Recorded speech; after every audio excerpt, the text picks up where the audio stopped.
주간 꿀에 안녕하세요. 또영규TV의 송영주입니다. 제가 지난 한 주 동안 굉장히 좀 몸이 아파가지고 번아웃 상태였어요. 그러다 보니까 영상을 올리지 못했는데 드디어 돌아왔습니다. 그리고 이렇게 영상을 찍는 날이 바로 수능 날이에요. 수능 보신 또영주TV 가족 여러분 파이팅 하시고요. 좋은 결과가 있기를 바라겠습니다. 자, 그러면 주간 꿀의 내용으로 들어가죠.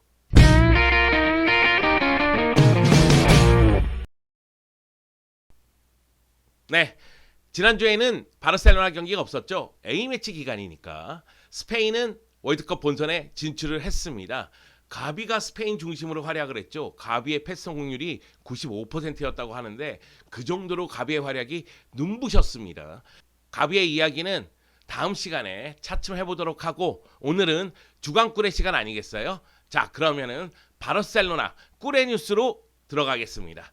첫 번째 뉴스는 제가 이사TV에서도 이야기를 했는데 다니 알베스가 돌아왔습니다. 38세의 라이트백, 전설적인 선수. 가면은 우승 트로피를 항상 들어올리는 그 선수가 바르셀로나에 돌아왔습니다. 바르셀로나는 지난 13일 구단 홈페이지를 통해서 다니 알베스의 재영입을 발표를 했습니다. 그의 계약 기간이 제가 알기로는 6개월 플러스 한 시즌이에요. 그렇기 때문에 올 시즌 잔여 기간 다 소화한 다음에 활약상을 보고 한 시즌 연장이라고 하더라고요. 근데 다니 알베스는 한 시즌 연장 분명히 이루어질 것이다. 자신감이 있다. 이런 식으로 이야기를 했고요. 2020년 6월까지 받는 연봉이 42,500유로라고 해요. 하나로는 약 5,700만 원 정도가 됩니다. 바르셀로나 재정 상황을 고려해서 최저 연봉 수준으로 다니 알베스가 받았다고 합니다. 다니 알베스가 인터뷰에서 그런 얘기를 했죠. 나도 부양할 가족이 있고 그리고 그 내 자신도 어느 정도 경제적으로 충족을 해야 되지만 바르셀로나가 부른다면 나는 그에 응할 수밖에 없다. 바르셀로나에 대한 충성심을 보여줬습니다. 자, 공식적으로 1월 이적 시장이 열릴 때까지는 선수 등록이 안 되기 때문에 1월부터 출전이 가능해요. 그래서 1월부터 다니 알베스가 출전하고 어떤 모습을 보여줄지 기대감이 굉장히 큰 상황입니다.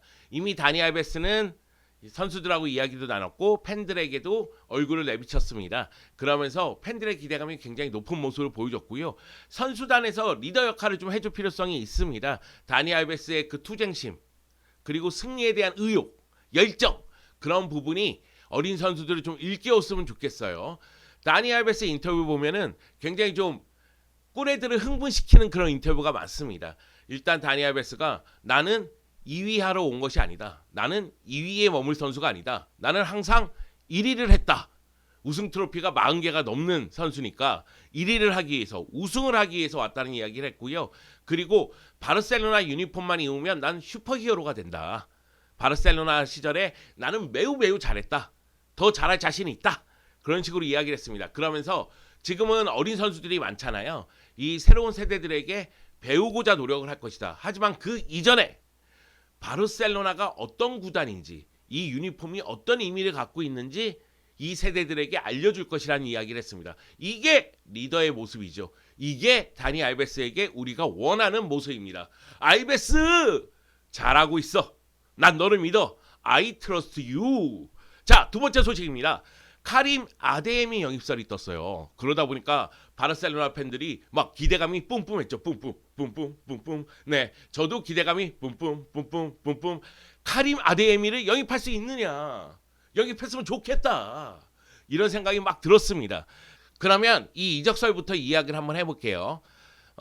카림 아데에미가 짤츠부르크 소속이잖아요. 그런데 바르셀로나가 아데에미를 영입하기 위해서 3천만 유로 플러스 알파를 지불할 용의가 있다. 이런 기사 보도가 나왔어요. 그런데 도르트문트도 아데에미를 노리고 있는데 도르트문트는 3천만 유로 정도로 노리고 있다는 이야기가 있었거든요. 그래서가 아니라 죄송합니다. 그래서 3천만 플러스 알파라는 얘기가 나온 것 같아요. 일부 언론에서는 4천만 유로, 일부 언론에서는 3,500만 유로 이런 얘기가 나오고 있습니다. 왜? 도르트문트가 3천만을 제시할 것이기 때문에 그거보다는 약간 높아야 되지 않겠느냐? 이런 얘기가 있는 것이고요. 잘츠부르크 쪽 이야기를 들어보면 1월 이적 시장이 내보낼 생각은 없다. 다가오는 여름 이적 시장이 내보낼 계획이다. 이런 식으로 이제 이야기가 나왔거든요. 그 얘기는 바르셀로나가 1월에 영입하기는 어렵다는 얘기입니다. 지금 재빠르게 움직인다 할지라도 여름에 영입이 가능하다는 얘기예요. 그리고 우리는 겨울에 쓸 돈이 1,000만 유로 그 정도라는 얘기도 있습니다. 그러니까 바르셀로나가 아데미 영입을 위해서 움직이는 거는 1월 영입이 아니라 여름 영입을 위해서 움직이는 것이 아닌가 이런 생각이 듭니다. 왜 아데미냐? 그 아데미가 누구길래? 왜 아데미에 대해서 이렇게 흥분하고 있느냐? 카림 아데미는 2002년생이에요. 굉장히 어린 선수인데 독일 뮌헨 태생입니다. 아버지는 나이지리아 출신, 어머니는 루마니아 출신이에요. 근데 이제 독일 태생이니까 대표팀은 나이지리아, 루마니아, 독일 중에 한 팀을 선택할 수가 있었죠. 재빠르게 움직인 게 독일 대표팀입니다. 그래서 독일 대표팀에서 이미 데뷔전을 치렀고 데뷔전 2021년 9월에 아르메니아전인데 이 경기에서 데뷔하자마자 데뷔골을 넣었습니다. 그래서 지금까지 A매치 3경기 나와서 한 골을 기록하고 있습니다. 포지션은 최전방, 좌우, 윙포워드 다 가능합니다. 그리고 스피드가 굉장히 빠르고요. 왼발킥이 정확한 편이에요. 그래서 왼쪽에 세웠을 경우, 오른쪽에 세웠을 경우 언제든지 왼발을 이용해서 득점 포인트를, 공격 포인트를 만들 수 있는 힘이 있다는 평가를 듣고 있습니다. 자, 오스트리아 분데스리가에서 본격적으로 활약한 게 지난 시즌이거든요. 근데 지난 시즌에 오스트리아 분데스리가 29경기에서 7골 9개의 도움을 했고요. 올 시즌에 오스트리아 분데스리가 13경기 출전했는데 11골 1개의 도움을 기록했습니다. 이 선수 필요합니다. 지금 모하메드 살라라든가 라임 스털링이라든가 굉장히 발빠른 공격수하고 연결이 되고 있잖아요. 근데 우리의 재정 상황을 고려했을 때 모하메드 살라, 라임 스털링이 올 가능성이 그렇게 크다고 보긴 어렵죠. 물론 올 수도 있겠지. 행복회로 한번 돌려보면 온다고 생각하면 기분 좋지. 그런데 모하메드 살라, 라임 스털링, 카림 아데미 어떤 스타일을 사비 에르난데스 감독이 원하는지 느껴지시죠? 사비 에르난데스 감독은 결국은 4-3-3을 쓰든 3-4-3을 쓰든 좌우 측면에 있는 윙어들이 중앙 쪽으로 들어오면서 결국 최전방 스트라이커를 보좌를 하는데 최전방 스트라이커가 만들어주는 공간으로 들어가서 골을 많이 넣기를 원해요. 그러면 이쪽에는 누가 있느냐? 안수파티가 있죠. 네, 안수파티는 언제든지 들어가서 골을 넣을 수 있는 힘이 있죠. 이쪽엔 누가 있느냐? 없죠. 네, 그러니까 모하메드 살라, 라임 스털링, 카림 아데미 물론 좌우 측면 다 소화할 수 있는 선수들을 선호하고 있는 겁니다. 왼쪽에서 더 잘하는 유형이 있다고 얘기한다면 뭐 말할 거는 없겠지만 왜냐면은 라임 스털링 같은 경우에도 오른쪽보다는 왼쪽이 낫다고 볼 수도 있거든요. 그런 측면에서는 뭐라고 얘기하기는 어렵겠지만 지금 상황에서는 중앙 쪽으로 모였을 때 안쪽으로 들어가면서 골을 넣을 수 있는 선수 그 선수가 필요하다.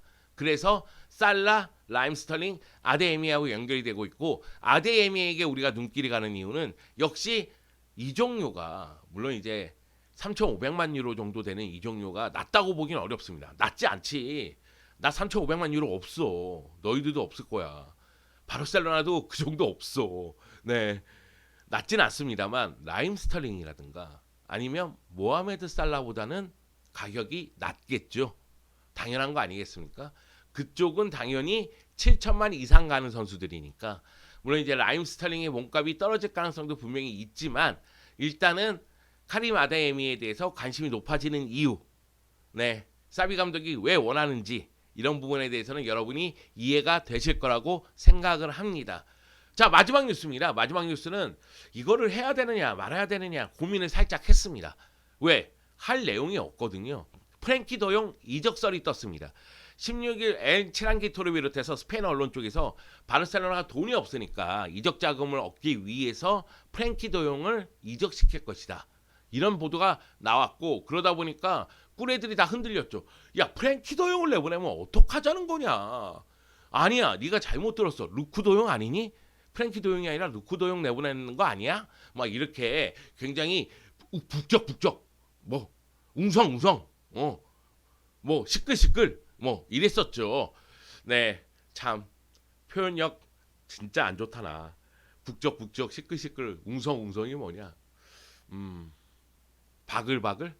여하튼 이거 넘기도록 하겠습니다. 자, 여하튼 그런 보도가 나오고 나서 꿀애들의 마음이 흔들렸었는데 17일 스포르트에서 아니 더용이 남고자 하는 의지가 강하다.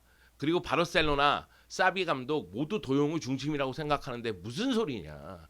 도용을 왜 이적시키겠느냐. 이런 보도가 나왔습니다. 그래서 제가 생각하기에는 프랭키 도용은 바르셀로나가 판매할 선수가 아니다.